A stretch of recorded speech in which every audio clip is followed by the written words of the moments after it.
My girlfriend announced at our friend's engagement party. Don't worry, I won't let him propose. I could do so much better. Then she detailed my inadequacies while everyone listened uncomfortably. I said nothing and left early. When she came home looking for a fight, she found empty closets and a note from her landlord about the lease that had always been only in my name. This morning, 74 desperate missed calls. First post, not using a throwaway because she doesn't know my Reddit username, and I honestly don't care if she finds this now.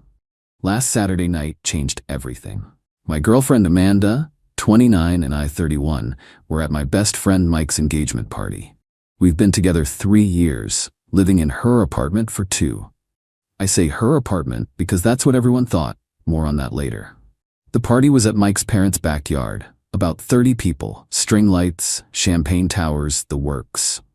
Everyone dressed up, celebrating Mike and his fiancée Emma.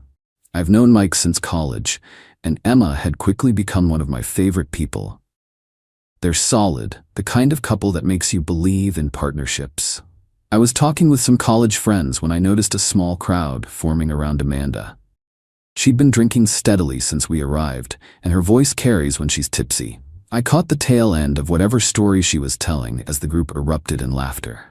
Emma's sister pulled me into their circle. Amanda was just telling us about your disastrous camping trip last summer, she explained. The camping trip hadn't been disastrous. At least not in my memory. We'd forgotten the air mattress pump and had to sleep on the ground. Annoying, but hardly catastrophic. And he just lay there snoring while I was basically sleeping on rocks. Amanda was saying, rolling her eyes dramatically. That's Alex, though. Mister, it's fine when it's clearly not fine. I smiled tightly. Amanda had been increasingly critical lately, but usually in private. This public performance was new. When are you two getting engaged? Someone asked, gesturing between us. You've been together almost as long as Mike and Emma, right? The question hung there. Before I could respond with our standard "we're in no rush" line, Amanda snorted into her champagne. Don't worry, I won't let him propose, she said loudly. I could do so much better. The circle went quiet. Come on, she continued, seemingly oblivious to the tension. Alex is, she gestured vaguely at me. He's fine for now, stable job, decent cook. But long-term, marriage material? Please. She leaned in conspiratorially, but her whisper carried clearly. He's so unambitious it's painful. 3 years at the same position, no promotion, his salary's hit its ceiling, and he's so boring. Wants to stay in most weekends, watch documentaries. I stood frozen as she listed my inadequacies to our friends. Plus his family is weird. His mom calls him like twice a week. She shuddered dramatically. Could you imagine those people as in-laws? The group looked mortified. Mike caught my eye from across the yard, clearly sensing something was wrong. Anyway, Amanda concluded, sipping her champagne, I'm keeping my options open. Jason from marketing has been texting me, and he's on track for regional manager. That was news to me. Emma's sister touched my arm gently. Alex? I just smiled, placed my still full drink on the nearest table, and said, I should get some air. I walked out through the side gate, got in my car, and drove to our apartment. No scene, no confrontation, just a strategic exit. You see, Amanda wasn't the only one keeping options open. 3 months ago, I'd overheard her on the phone with her sister discussing her exit timeline from our relationship. Just waiting for bonus season, she'd said. No point leaving money on the table. That night, I'd done some research. Discovered something interesting. Despite living there for 3 years, despite everyone referring to it as Amanda's place, the lease had always been solely in my name. She'd moved into my apartment originally, but somehow over time, the narrative had shifted. I'd signed the original lease, had it renewed twice, and paid every rent check from my account. Legally, it was unquestionably my apartment. Instead of confronting her then, I'd started making arrangements quietly. Secured a new place, paid the deposit, set up mail forwarding. Documented which furniture was mine. Most of it, Amanda preferred spending on clothes and vacations to investing in boring stuff like couches. Back at the apartment, I packed methodically. My clothes, important documents, irreplaceable items. 3 suitcases loaded into my car. I'd come back for the furniture later. Then I called our landlord Stanley, explained I'd be breaking the lease early, as permitted in Clause 16B, the early termination option I'd specifically negotiated. As the sole leaseholder, I had this right. I'd pay the 2-month penalty, of course. Can you do me a favor, Stanley? When Amanda gets home tonight, she'll be confused. Could you leave her a note clarifying the lease situation? She seems to have misunderstood who's been renting the apartment. Stanley agreed, somewhat perplexed but professional. I drove to my new place, a 1-bedroom I'd rented 3 weeks earlier, already partially furnished with deliveries I'd scheduled for the future. Future was now. Amanda arrived home from the party at 1:38 a.m. I know because that's when the calls started. First confused, then angry, then panicked. I didn't answer. Her texts escalated from "where did you go?" to "where is all your stuff?" to "what the fuck is this lease notice?" impressively quickly. By morning, I had 74 missed calls and 31 texts. I blocked her number after cataloging them all. Documentation matters. 2 days later, Mike called. "Dude, what happened? Amanda's telling everyone you abandoned her, left her homeless." I explained the situation calmly. The years of subtle put-downs. The overheard exit strategy. The final public humiliation. The lease facts. "Shit," Mike said finally. "That's actually pretty badass how you handled it. Clean break, no drama." "On my side, anyway," I said. "How's Emma's party recovery going?" "The party was fine, but get this. Amanda showed up at our place yesterday, hysterical, demanding I tell her where you've moved." "What did you say?"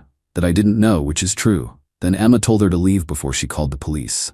Emma's protective of you, man. Good people, those two." Amanda found my workplace next. Caused a scene in the lobby. Security escorted her out and my boss called me in for a talk. I showed him the text messages, played a choice voicemail. He nodded grimly. "Take a few personal days. We'll instruct reception not to allow her up." That was 5 days ago. Since then, Amanda has 1. Created fake social media accounts to message me, blocked. 2. Contacted my mother, who already disliked her, and simply said, "I trust my son's decisions." 3. Shown up at my favorite coffee shop repeatedly. "I'm trying new coffee shops." 4. Told mutual friends I cheated on her. Patently false.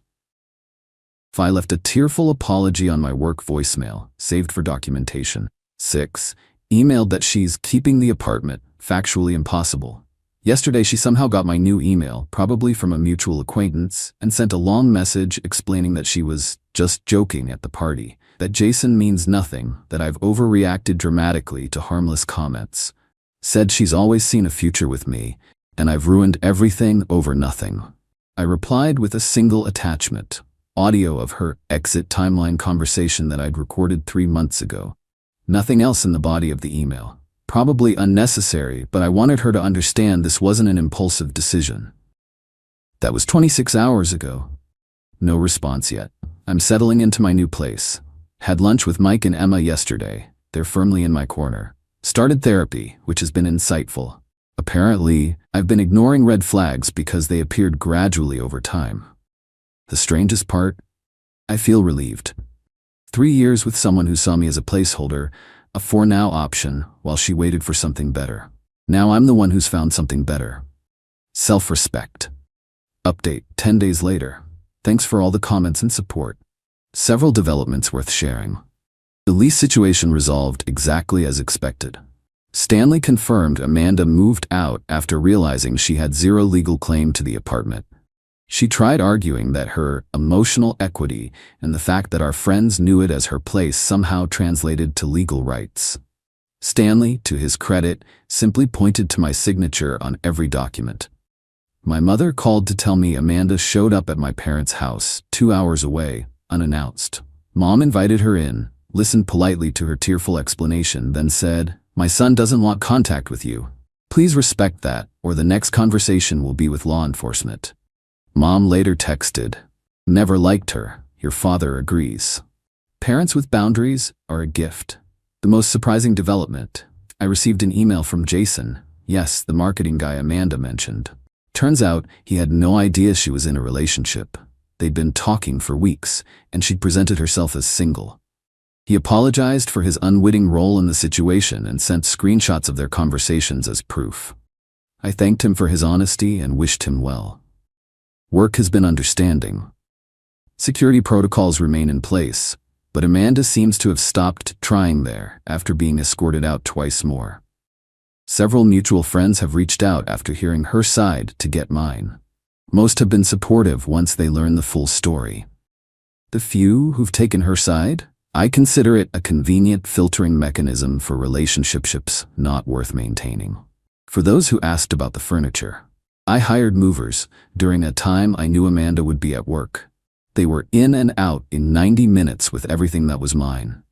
Left behind anything I'd given her as gifts and anything purchased jointly. Clean break. I've started seeing a therapist regularly. She's helping me recognize patterns I missed. How Amanda subtly isolated me from certain friends. How her jokes at my expense normalized public criticism. How she reframed the apartment as hers despite all evidence to the contrary.